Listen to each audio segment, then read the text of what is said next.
اعوذ باللہ من الشیطان الرجیم بسم اللہ الرحمن الرحیم۔ عشق و سلوک و معرفت کی بابت غریب نواز نے کیا فرمایا، یہ پہلا حصہ ہے۔ First part, love, path and gnosis.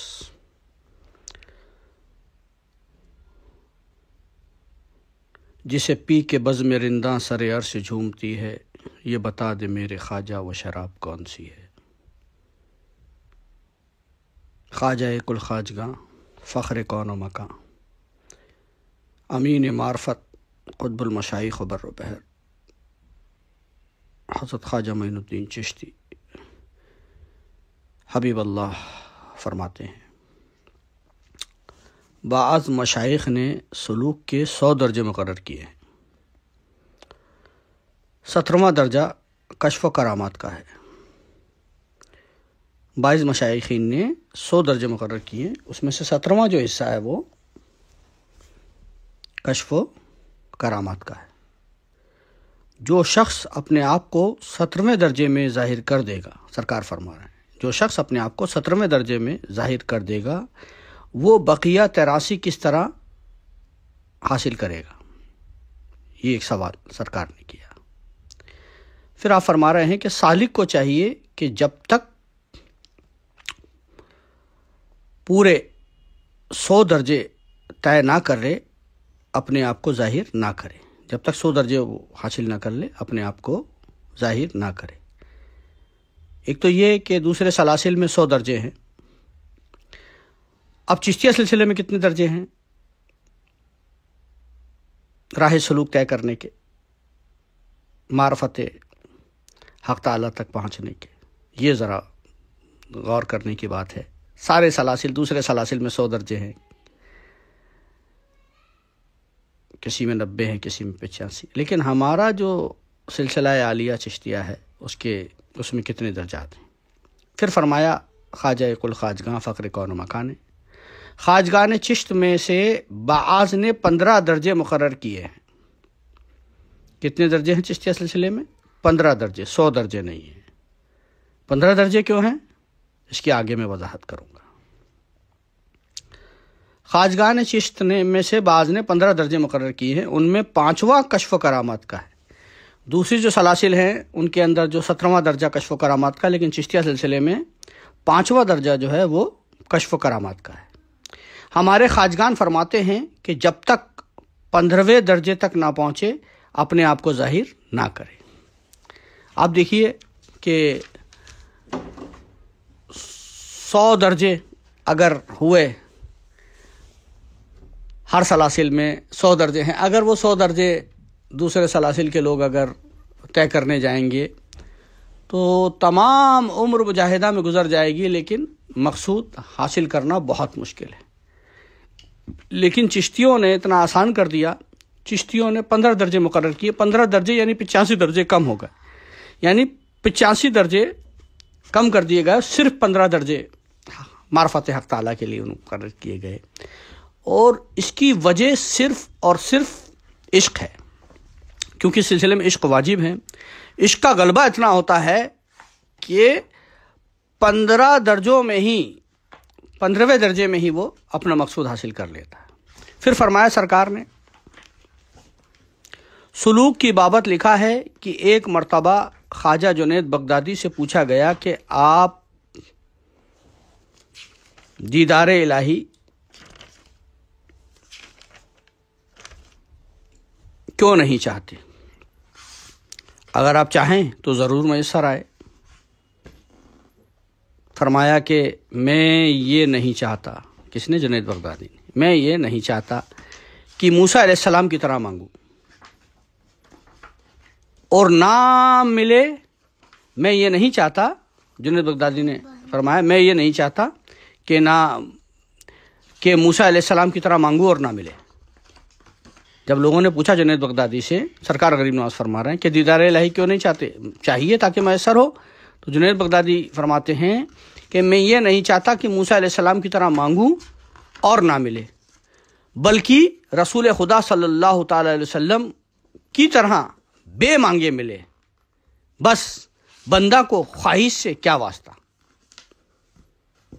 اگر وہ اس کے لائق ہوگا تو خود ہی حجاب اٹھا دیے جائیں گے۔ یہ فرماتے ہیں جنید بغدادی، سرکار جنید بغدادی، کہ اگر بندہ اس قابل ہوگا تو حجاب خود ہی اٹھا دیے جائیں گے، چاہنے سے کیا واسطہ، مانگنے سے کیا مطلب۔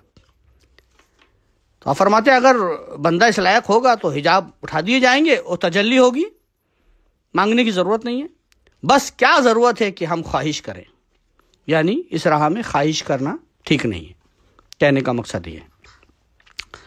بعد ازاں فرمایا سرکار غریب نواز حبیب اللہ نے،